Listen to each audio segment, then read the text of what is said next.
All right, Christina from Bellflower. Hey, Christina. There are so many different Bibles available to choose from. How do you know which Bible is best to begin with? There's KJV, CSB, NSB, NIB. I don't know. NIB is, maybe she means NIV, and many more. I'm wondering what the differences are. Yeah, so there's tons of translations. And so here's the sad thing is publishers like to come up with translations because they don't want to pay royalties to others. Oh. So that's why. So like I just finished my book. Yay. On Monday.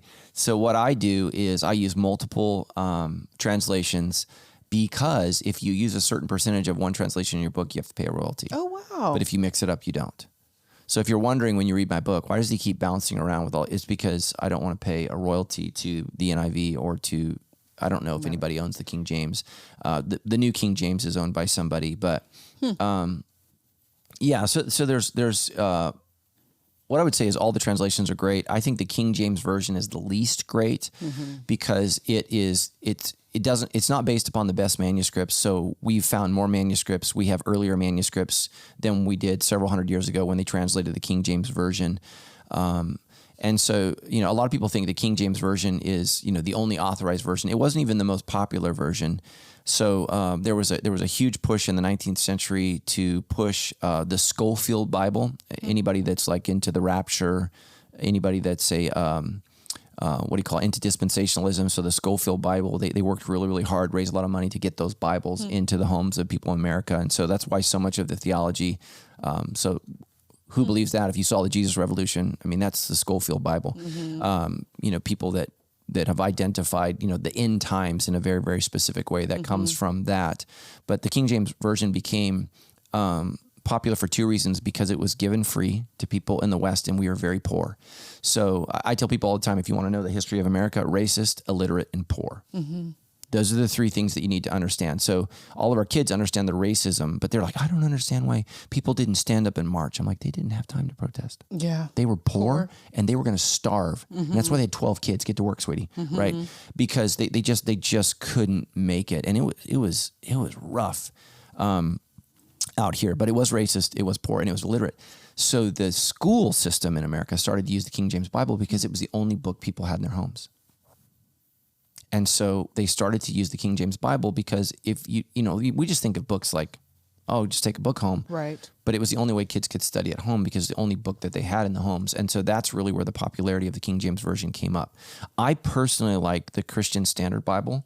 I think it's fantastic. I think they do a great job. I actually didn't agree with one of the ways they translated a passage in 1 Corinthians 5:12. I wrote a note. They changed it in the updated version. So yeah, I was like, hey guys, this is not what this means. And so you got to know that. So all translations are committee. Yeah. So they're sitting in there in a committee, and every translation committee has a theology. I think that's a challenge. But like when the TNIV came out, there was a lot of things. Well, they're getting rid of the male pronouns. But like, for example, this verse, there's so many verses where it's really problematic. If any man would come after me, well, what about you? Yeah. Right. So it needs to be translated, if any person. So there are times where we need to have a non-specific gender pronoun. Person's not a pronoun. What is person? Because he, her is pronoun. So, but where you need to make it gender neutral because the audience needs to understand that they're inclusive. Yeah. And so, people get really upset about that. I do think God's pronoun should remain he because, not that God is a he, but because Jesus calls him Father. Right. And so people are like, why does God have to be a man? And I'm like, well, Jesus said. So I just go, I'm like, look, man, if there's anybody who knows what God is better than me, it's Jesus. So I'm going to go with him, and I'm not going to fight Jesus on calling him dad. I'm just not. And so, and that's not because I think men are better. I mean, Jesus tells the woman at the well that God is not a man, he's spirit. So God does not have genitalia. He's not a human. He is spirit. And so that's important for us to remember, but we are to, look to him as a father because men carry a portion of who God is that is to be respected and revered. And that's just important. Women carry a portion of who God is to be respected and revered because you have the ability to create life. Men don't have that. Right. And so we just need to understand that it's a beautiful thing. So I would say the Christian Standard Bible, the version I have is the Holman Standard Christian Bible. The new one is better, the CSB, and that's the one where I wrote the note and said, and it's funny when you read new Bibles, I find errors in them all the time.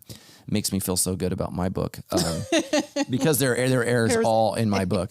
And, but you know, just certain things like, you know, instead of and, it'll be an. You just find mistakes. And I'm wondering if AI ChatGPT will change that, because it will be way better at catching stuff mistakes. than human beings. I just bought a Tony Evans Christian Standard Bible, Bible. Yeah, so I love the CSB. Yeah. I would love one day to partner with CSB to write a real Bible study, and That'd be awesome. Yeah, I think we could do that together. So this is right in front of me for those who are watching. This is the Holman Christian Standard Bible. So now they just call it the CSB, the Christian Standard Bible. They dropped the Holman. The Holman is the publishing, but it's the latest manuscript evidence. What I love about it is any verse that's challenged or has a problem, they bracket it, and then they're going to tell you right below, you know, what the problem is. This is not in some manuscripts. This has been changed. Right. This could be translated this way or that way. You know, they give you the variation. So when you're in committee, let's say there's 10 of us and 7 of us want to translate it this way, and then 3 don't. What they do is they tell you what the dissenting opinion was. And it's never like this verse is black versus this verse is white. Right. It's the difference is this verse is black or this, it's dark gray. That's going to be the difference in the translation. It's not like there's no verse that's like says Jesus isn't the Son of God. Right. So don't think that. It's exactly what is he saying? What is the context? So the question we had earlier about the swords, that's one of the bracketed texts when you read that in the Gospel of Luke. Jesus tells them to get 2 swords, and they said, we have 2. And he says, I think in the Brahman Holman, it's that is enough. It can be translated, that is good, or you have done well. So they're not exactly, Jesus is affirming something. They're not exactly sure how he's affirming that. And so, you know, there just are some things in the Bible. And there are some words, guys, like, do you know what Noah built the ark out of? Does anybody know? Pitch, gopher. Yeah, gopher wood. So what is gopher wood? I have no idea. No one knows. Wow. Nobody knows So what is gopher wood? That's literally the consonants are GVR, goover. Nobody knows what that is because the Hebrew language ceased to exist in 200 AD. Oh wow! So they quit using. They started speaking Greek. So it's not until really after Christians and we start exclusively speaking Greek that the Jews are like, okay, the temple's destroyed. We've got to go back and really start working on the Hebrew again. But you know, it's just like are any of you guys an ethnicity? I mean, I know you're black, but are you anybody speak a language? No, we're all just lame Americans. No. But like a lot of people, I was out to dinner last night with some Chinese church members, and I asked them, I said, can you speak Mandarin? And they were like, oh yeah, of course. And I was like, why do you say of course? I said, a lot of my Chinese friends can't. Just like a lot of 2nd or 3rd generation Hispanics speak zero Spanish. And so that's what happened with the Jews is Hebrew was a language where, okay, yeah, you could read the scriptures, but how do you buy groceries? How do you get a job? Yeah. How do you work? And so it just kind of fell out of favor. And then especially when they translated the Bible into Greek, it's called the Septuagint. They just started using it exclusively in Greek. And so just so you know, Jesus, Paul, the disciples would have been most familiar not with the Hebrew version of the Bible. They would have been familiar with the Greek version of the Bible. And there are some differences. So they're all great. The translations are great. I hate it when, pastors, and I do this, I'm just as guilty as this, make a big deal about the original language. And no pastor that you will ever meet is going to be as good as a committee of linguistic scholars who have dedicated their life not to preaching, but to understanding every nuance. They know the history of the word. They know all of that. And so, I like the CSB. I preach a lot in our church out of the NLT. Mm-hmm. And so the NLT is unique because they believe, like I do, that the early Christians did not read the scriptures. They heard them. So the Bible was not written to be read. It was written to be heard.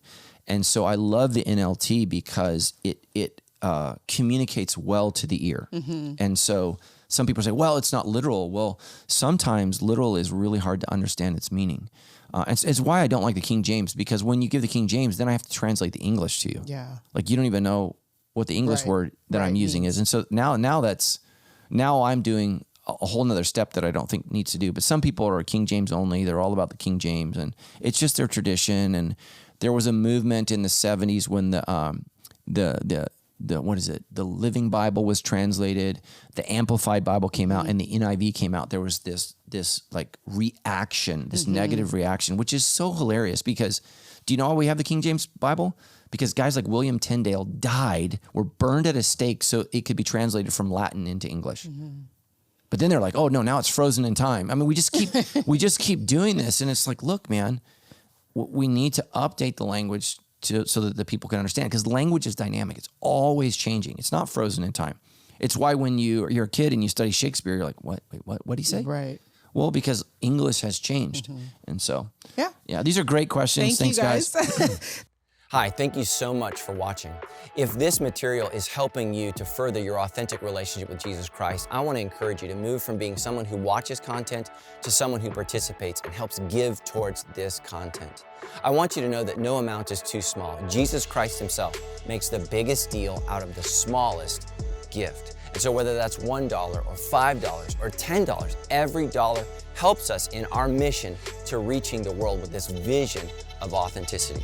So if God is prompting you, if the Holy Spirit is moving you towards generosity to Sandals Church, I want to encourage you to go to donate.sc. And here's all we ask. Give whatever God asks you to give, and we will just pray over that and ask God to bless that so that we can reach more people like you with this life-changing message.